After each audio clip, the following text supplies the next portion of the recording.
kabrin nata ngam fango jalay do manding ko non ko nte imam toure nakku mo nyanta kala kuma fula do ndol mal mamolati na role na lodula mo dualati mbadiŋolu imam Mohamed Lamin Touré mi yalon ko ay Supreme Islamic Council nyaton kaya fo sanji tannim fula atele findida kay tandi ko UDP diŋol ya nenele ya itandala ko United Democratic Party la nyaton ko nyanta kana kafuta alfalma bari ako kuwo nata falin itile nata kafuta United Democratic Party la nyaton ko ma ala biro to mumbe gunjur na lafta na rek tente na la do nyin kibaro kono al tenten kablan noma Active TV sama waji nak yaa ngi bëgg a yàgg ci dëkk bi sa holiday yi gudd na lool sax vacances yi yàgg na waaye dama ne naa ñibbisi ci sama réew investir wax nga dëgg sa saafara man maa ko yor jógal ñu dem topp ma ci sama waaj da ngaa bëri pexe de topp ma xam ngeen Gambia léegi dafa open loolu moo waral Global Properties jóg jaay la kër doo manqué courant doo manqué ndox da ngay am pool maanaam piscine sa disposition di nga am beach bi sécurité 24 hours te soo bëggee investir aussi nga mën a investir sa réew jënd kër di ko louer hôtel yi na xam baax na waaye nag am na gan yoo xam ni dañoo bëgg bu ñu ñëwee ci réew nekk à l'aise nekk ci bërëb boo xam ne dañu am seen waañ bu ñu bëggee togg seen lekku dëkk dañu am seen salle bu mag am seen néegu bopp am seen lépp loolu yëpp ak Global Properties mën na nekk. jërëjëf def leen ni man ñëw leen Global Properties ngeen jënd seeni kër aar seen ëllëg ak bu seen njaboot.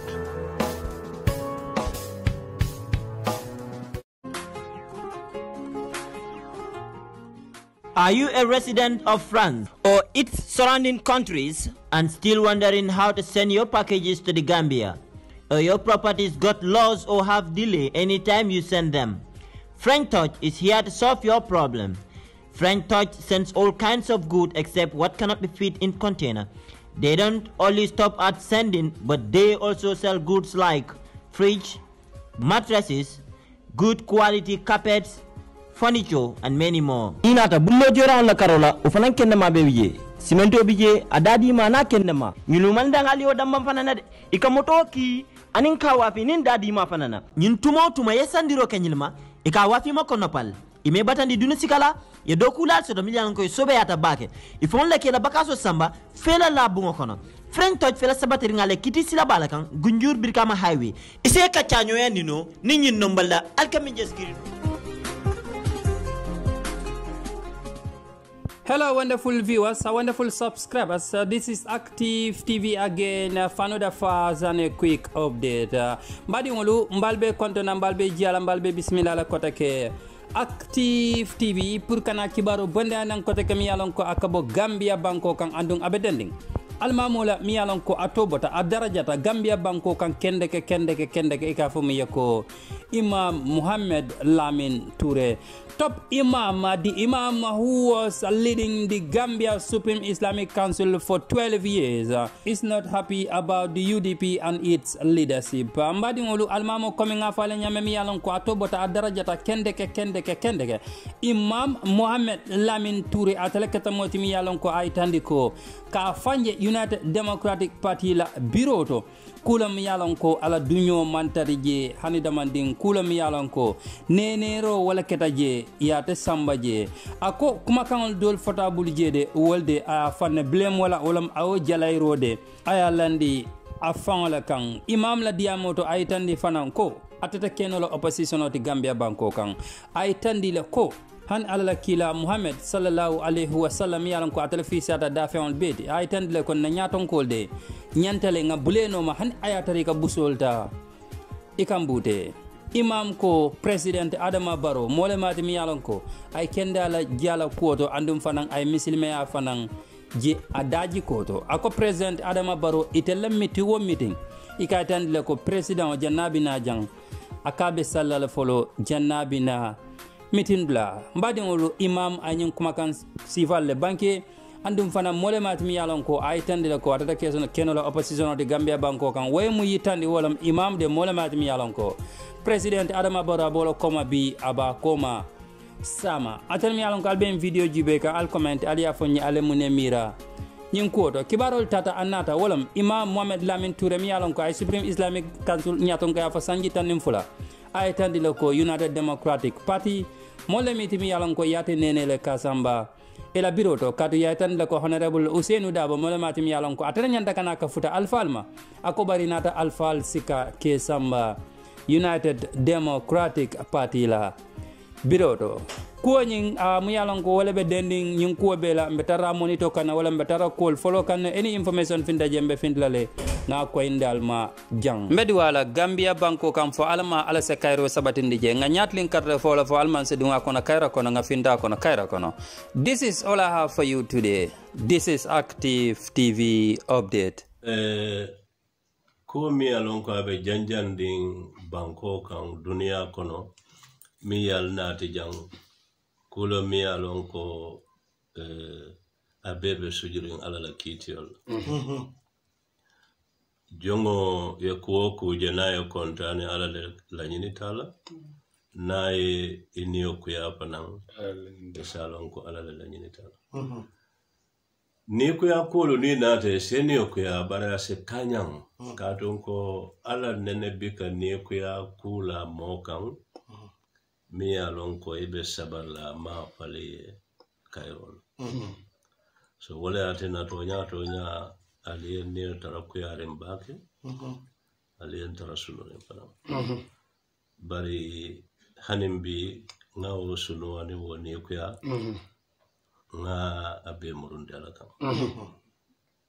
nga lon ko mi yen sunu a janjanta banko kan a janjanta duniya kono endo kunyo kanonte mi alon jikita la jikita na kujama bentema min keta His Excellency te President Adama Barrow ban satulo diata bake ko na janjanta telefolo ka moy fo bi fo sama ngalon ko kiwara be funti la le da ba moy la le e do ngalon ka ba apanani ko yala baremba pala ko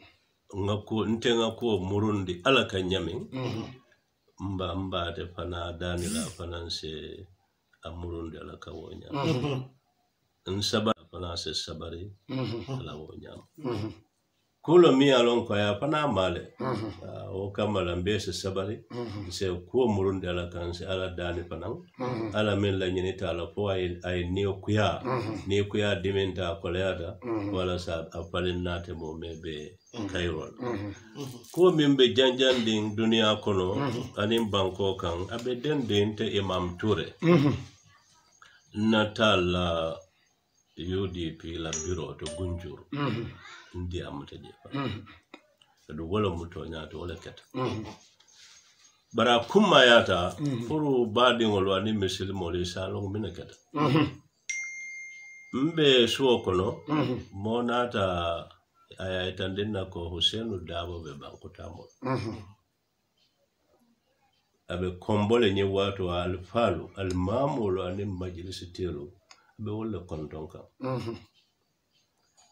bi abe potala Gunjur lapita ifana se mabe Gunjur la sula tambulu wala womo Gunjur la hakole tinkan ke imam ratib sula tanna dami ngata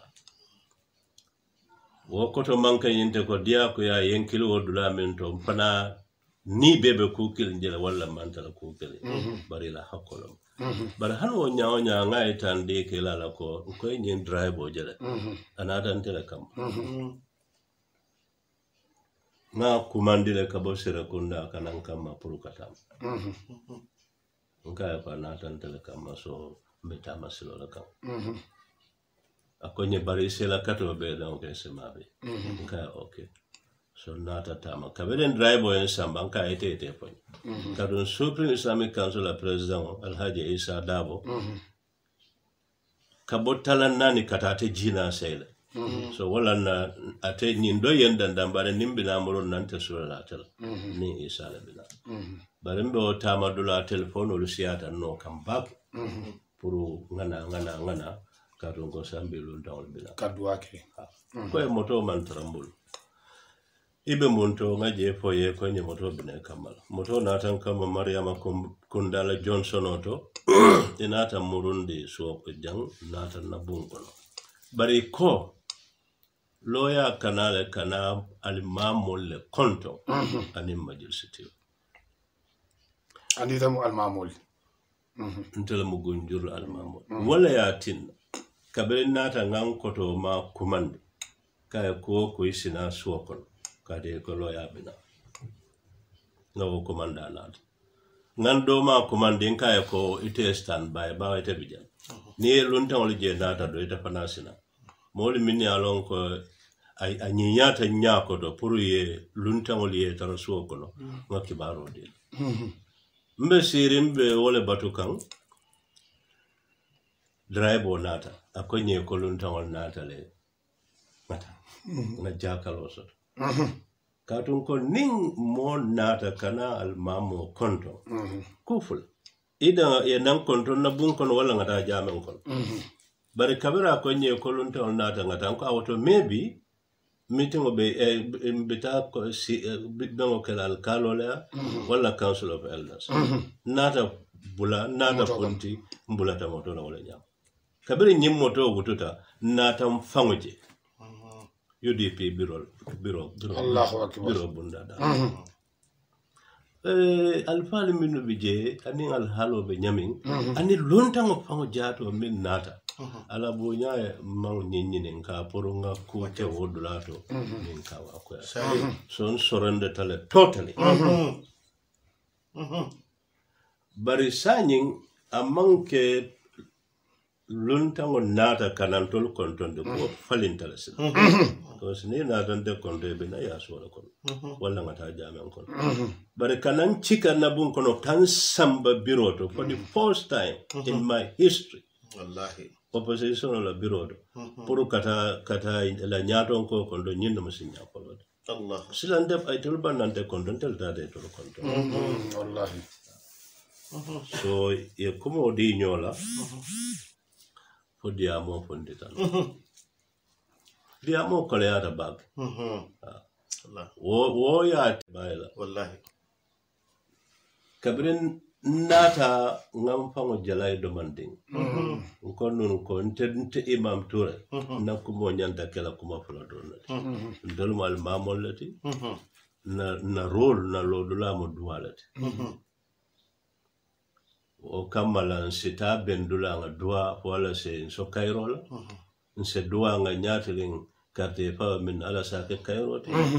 se dua wala se so pedinol ko nyinno montela rolde ngam fango jala ko nyanta dana jan par dalilo mi atinna kumo continue tambulu hani po diamo mandia ko doliye da bulaje ngaw ala le kiti tawol ngaw BSND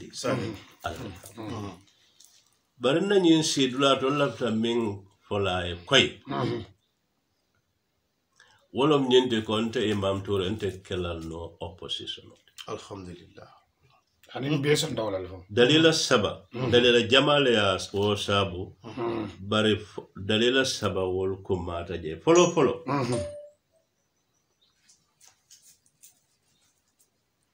nimu lima ni ala tunku ngoleti ka song ala la nyinol kila sallallahu alaihi wasallam kabrin jibril ya nyinin ka kaya ko kibari lima ni ala tunku ngola ay tunku lulu fay woron jango akay ko selimani ya ala la nyinol na ko yata selimani ala na dia ta palang selimani ala Allah subhanahu wa ta'ala mo be palasi wo palasi to nyin dunia ko mo e fewo pen soto fo londolo fo pala fo na pulolo fo palaso lo fo fewo pen no ala le kiti ta ya la ni lata ala la nyinola e kayra wo kayra je adama de bulu e nyanta sonna o kayro ni balanta wola ibe ala la nyino le sosola wo mu kudo la te dinot nyim banko kabira lota mo folo men sita la president sira oka nga ko ate odi amdula to la loya nyata do ani ngomwele momo ba bulala wono kam fo janni dunya be kirla nyim be la kurerim bande wala ma be fe o fe nyanta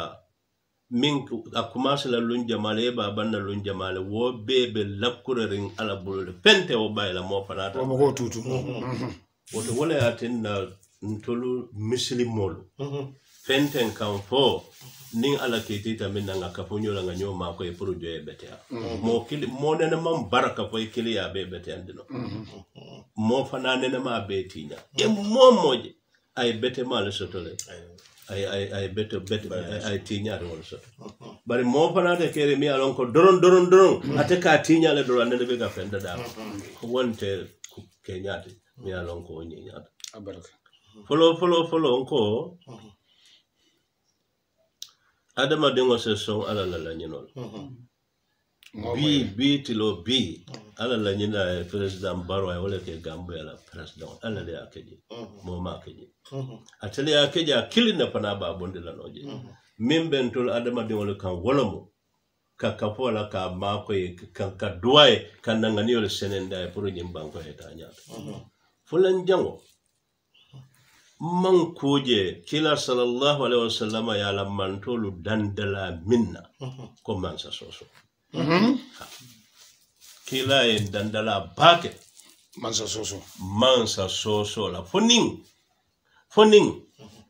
mansa ya mare ku jawola walla en patande ko kendo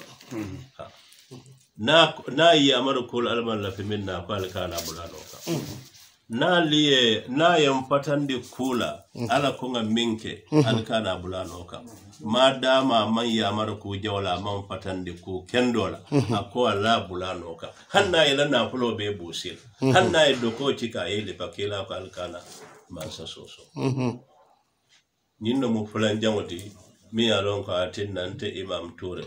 nte kala no opposition alhamdulillah saban jango nim mobe kala opposition o ti jam e gita adama barole oppose ala palaso ala ente dema nim baro nga nyim banko betem tama al kabrin kale konta karandro commence 1967 odon manke nim barola nyim banko tamo kono anden na sutiya barola ngas to dile beteke ala dino ya nyafa ala daje ko a yenya fa min yatin nan man daliloje min batin nan te bate kelen Allahu akbar barolo moti mi alon ko nsenyi nganyim banko betam kabira ko fa ko sali wato nene benta miti wo miti mfe ka koyintol almamul lalako baro man nala jam fona sal fana sal fo banko ba minen nte dol ta fola ba wol tal tambita bar miti salwati benta barola miti wo miti mpe ntolu ka lonne ko baro manala foni nga sal wala yatenna ninga time ojibe salwati bi kan tol dam baro kom ninga time ojibe immediately ndol fana ka wala ngata salwata senya jama ninga la sojarol ka ben cordalto minu yale wol kana pour ka tala saldula prepare ndol se o corda bulanto ngata corda dot wol keta dula jamal to jinsiro fulan jamo barolo moti mi alonko state house salfanal wat nian taraje wati jama nin wadano kata baroka boal office to kana nabe ka salfanal state house wo mo ko ko to lete ngamin jeje saban jam supreme islamic council ndanga sanji tang anim fulanga wala keji mo nene man tolu sof kodo la nyim banko ka nga kenna keso kono puru ngam pa ma fayal na manke baronde mo se as do ko dinna ay kodo dinna puru ngam kodo ta mandije for example on se dinna wol kili na quranic competition ke na banta ye million dinna pour ngatala dindingol tem ye million le dinna pour ngatala dindingol tem ise kodo dinna pour ngasambalu wala ngatala molu tem bare ka kodi jolo so dinna ka ala kala keso kono ali ka ali fango ma ko yala wo folota barola nyim banko kan barola ma ko ro binala wato minna waya tara julo min bento la siata dala sibuli kemenim pende wo julo ye motanya dele na secretary ni wachi mano ni fitar la mimbe na officer okay jo nka wolda male jo president wona ne man jo soto sakono kala do mala ko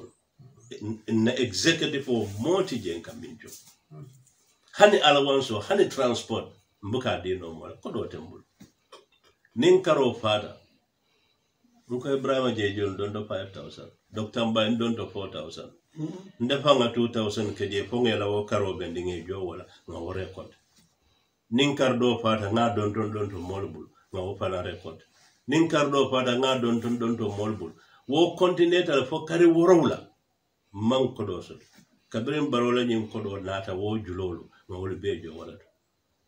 mbika sanyimbe damin ntel staffol jolano bara do ata nyawonya nemen nata mitongola sela transport ala wansin so sembina wala atinna nte kela nonte mamtu nte baro oppose la no nte kela no opposition